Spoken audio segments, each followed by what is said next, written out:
नमस्ते दोस्तों। आज मैं आप लोगों के लिए हिंदी साहित्य का एक बेहतरीन नोवेल लेकर आई हूँ, जिसे आप लोग मान सकते हैं कि हिंदी साहित्य की बुक्स में मेरी पहली बुक थी। एक्चुअली होता क्या है कि बचपन में हम लोग कॉमिक पढ़ते हैं, बच्चों की कहानियाँ, राजा रानी की कहानियाँ, नंदन चंपक जैसी बुक्स पढ़ा करते हैं। इसके साथ ही बचपन में मैंने काफ़ी सारी बुक्स पढ़ी थी जो बहुत ज़्यादा नोन नहीं थी, खासकर हिंदी साहित्य के जगत में। लेकिन 6th क्लास में जब मैंने पहली बार लाइब्रेरी से गोदान बुक ली, क्योंकि मैंने सुना था कि प्रेमचंद की आज तक की सर्वश्रेष्ठ बुक ये कही जाती है और प्रेमचंद हमारे हिंदी के आज तक के सर्वश्रेष्ठ लेखक कहे जाते हैं। जब मैंने गोदान बुक अपनी स्कूल लाइब्रेरी से ली थी क्लास 6 में, वो बुक मैंने लंबे समय तक अपने पास रखी।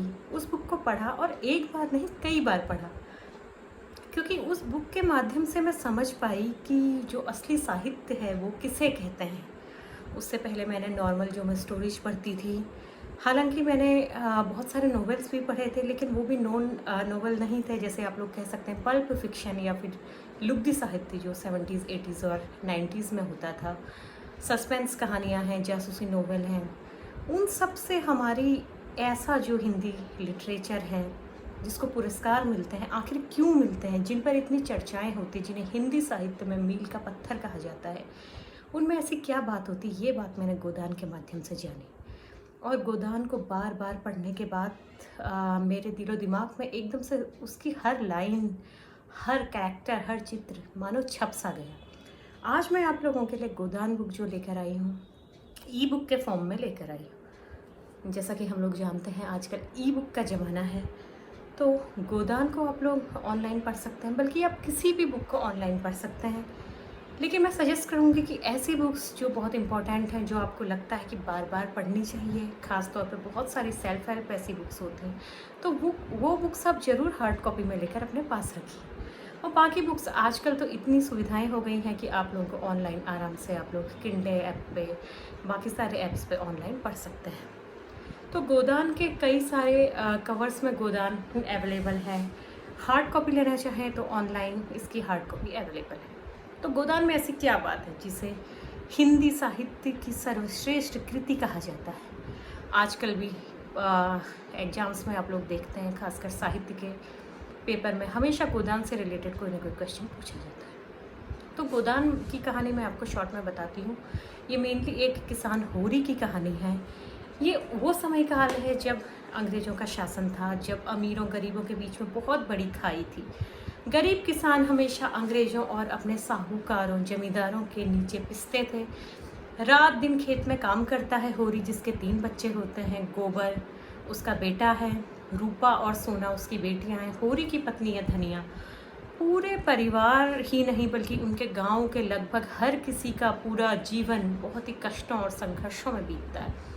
रात दिन छाती फाड़ कर वो लोग खेतों में काम करते हैं, लेकिन उनकी उपज का जो अधिकतर भाग होता है वो खेतों पर ही जमींदार के कारिंदे ले जा लेते हैं, क्योंकि इन लोगों को कभी ना कभी जमींदार से कर्ज लेना पड़ता था और कर्ज का ब्याज इतना ज़्यादा होता था। तब आजकल की तरह बैंक तो थे नहीं। सूदखोरी अमीर लोगों का प्रमुख व्यवसाय था, तो वो उस कर्ज के बोझ में उनकी पीढ़ियाँ पिसती चले जाती हैं अपने बाप दादा के कर्ज को चुकाने में। उनके पास कुछ भी नहीं है, रात दिन कठोर काम, अनाज को सारा का सारा जमींदार को दे देना, खुद रूखी सूखी खा के रहना। अगर बीमार हो जाएं, कोई दुर्घटना हो जाए तो ऐसे ही जान गंवा देना। उन लोगों की आंखों में कोई सपने नहीं, कुछ नहीं। इस तरह से बड़ी ही बुरी ज़िंदगी होती है। साथ में उनका खून चूसने वाले जमींदार होते हैं, गांव के बड़े बड़े लोग होते हैं, कोई बनिए होते हैं, कोई ऐसे पुजारी होते हैं। और वो लोग धर्मभीरू भी बहुत थे, बहुत डरते थे, अंधविश्वासी थे। तो छोटी छोटी चीज़ों पे, एक तो शिक्षा नहीं थी, हम लोग देख सकते हैं। तो जन्म दिवस हो, शादी हो, वो लोग अपनी शान मानते थे बड़े से बड़ा फंक्शन करने में, जिसके लिए वो बहुत सारा कर्ज ले लेते थे और फिर उसे कभी चुका नहीं पाते थे। इस तरह से होरी की सबसे बड़ी जीवन की एकमात्र अभिलाषा होती है एक गाय पालने की, जिसका दूध उसके बच्चे पी पाएँ और उसे गौ माता की सेवा का भी अवसर मिले। तो बड़ी मुश्किलों के बाद कहीं से उसे एक गाय मिलती है, लेकिन उसे भी उसका भाई ईर्ष्यावश मार डालता है। फिर होरी और उसके परिवार पर क्या क्या विपत्तियाँ आती है, ये हम लोग यहाँ पर देखते हैं। इस कहानी की जो मुझे सबसे अच्छी बात ये लगी कि ये केवल गांव के जीवन पर बनी कहानी नहीं है, बल्कि इसके पैरेलली एक और कहानी चलती है शहर की। उसमें शहर के लोगों को दिखाया गया है। प्रोफेसर डॉक्टर मेहता हैं, एक लेडी है डॉक्टर मालती जो विदेश में पढ़कर आई है। यानी कि उस ज़माने के जो संभ्रांत और शहरी लोग थे वो लोग कैसे थे, उनकी लाइफस्टाइल भी इसमें पूरी दिखाई गई है कि अमीरों गरीबों के बीच में कितनी बड़ी खाई थी। वो लोग कैसे रात दिन क्लबों में, घूमने में, सिनेमा में अपना टाइम बर्बाद करते थे, पैसे बर्बाद करते थे, और कैसे वो लोग अपने ही भाई बंधुओं से हट कर खुद को समझते थे। अंग्रेज़ों की तरह उनमें एक नफासत होती थी कि हम तो बड़े लोग हैं। और कैसे ये दोनों जीवन आपस में जुड़ते हैं, कैसे वो शहरी लोग इन गांव के लोगों से परिचित होते हैं। कैसे हम देखते हैं कि डॉक्टर मालती, जिसको हमेशा फैशनेबल और वैभव विलासिता में रहने वाली माना जाता है, कैसे वो होरी के परिवार से उसकी सहृदयता प्रकट होती है, कैसे उसके दिल में गरीब लोगों के लिए कुछ करने का जज्बा पैदा होता है, ये हम लोग देखते हैं। तो बड़ी खूबसूरती से उस समय के दोनों शहरी और ग्रामीण दोनों जीवनों को प्रेमचंद ने दिखाया है। बहुत ही सरल भाषा है। जो भी डायलॉग ये लोग बोलते हैं वो डायलॉग हमारे सुने हुए होते हैं। यूपी साइड के गाँवों के हम लोग देख सकते हैं। एक एक डायलॉग, एक एक शब्द ऐसे लिखा है, मीन्स हर सीन को बहुत अच्छे से एक्सप्लेन किया है। जैसे होरी अपनी वाइफ से बात कर रहा है धनिया से, तो बात करते करते होरी की बूढ़ी झुर्रियों में थोड़ी और चमक आ गई। होरी मुस्कुराने लगा और धनिया ने बोला, जाओ जाओ पहले नहा कर आओ, उसके बाद ही खाना मिलेगा। तो होरी बोलता है, हाँ हाँ जा रहे हैं, आई बड़ी मास्टर ने। इस तरह से मतलब छोटे छोटे संवादों में भी एकदम रियल चीज़ दिखाई गई है। नोक झोंक, खुशी, गम, हर भाव को दिखाया गया है। हम कई भावों में डूबते हैं, बाहर आते हैं इस कहानी के थ्रू। कैसे तब गांव वालों में शहर वालों के प्रति एक भय था, आकर्षण था शहरी जीवन के प्रति। फिर जब वो शहर जाते हैं तो कैसे वहाँ की सच्चाई भी मालूम चलती है। गाँव के अपने क्या फ़ायदे हैं, शहरों के अपने क्या फ़ायदे हैं, ये सारी चीज़ें वहाँ पर दिखाई गई है। एक मिडिल क्लास, एक लोअर क्लास और एक अपर क्लास के रहन सहन में, सोचने के तरीके में, लाइफस्टाइल में क्या डिफरेंस है, ये सब कुछ उसमें दिखाया गया है। यानी कि हम उस समय के भारत को पूरा जान सकते हैं, बल्कि अभी भी इसकी बहुत सा जो पार्ट है वो आज के भारत को भी रिलेट करता है। ह्यूमन साइकोलॉजी बड़े खूबसूरती से दिखाई गई है। काफ़ी लंबा नोवेल है, बहुत अच्छा नोवेल है, ठहर ठहर के पढ़ने वाला है। मैंने तो ये कई बार पढ़ा है और मैंने आगे भी देखा कि कई सारे एग्जाम्स में इस नोवेल से रिलेटेड कई सारे प्रश्न भी आते हैं। तो प्रेमचंद हमारे साहित्य के नगीने थे। उनके इस नोवेल को आप लोग ज़रूर पढ़ें। वो खुद गांव में रहे हैं, बड़ी गरीबी, अभाव में प्रेमचंद का जीवन बीता है, इसलिए एक स्पष्ट छाप हमें नोवेल में दिखाई देती है कि कोई भी कल्पनाशीलता केवल वहाँ पर नहीं है, बल्कि पूरी सच्चाई है, जिस सच्चाई से वो खुद रूबरू थे।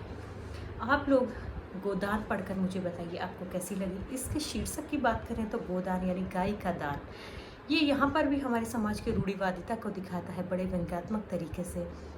होरी कभी ज़िंदगी में गाय नहीं रख पाया, ना गाय का दूध पी पाया, लेकिन वही होरी जब लास्ट में मृत्यु को प्राप्त होता है तो कैसे पंडित जी कहते हैं कि हम गोदान के बिना इनका श्राद्ध नहीं हो पाएगा, ये स्वर्ग नहीं जा पाएंगे, पाप के भागी बनोगे तुम लोग, पहले मुझे एक गाय का दान करो। इतनी गरीब परिवार से जो लोग भूखे मर चुके थे, उनसे भी वो गोदान की बात वहाँ पर कर रहा है।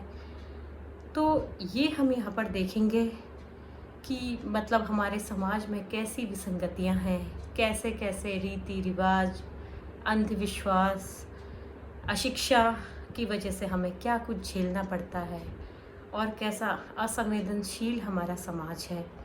ये सारी चीज़ें हम देखेंगे, महसूस करेंगे और हम अंत में पाएंगे कि हमारा उद्देश्य क्या होना चाहिए।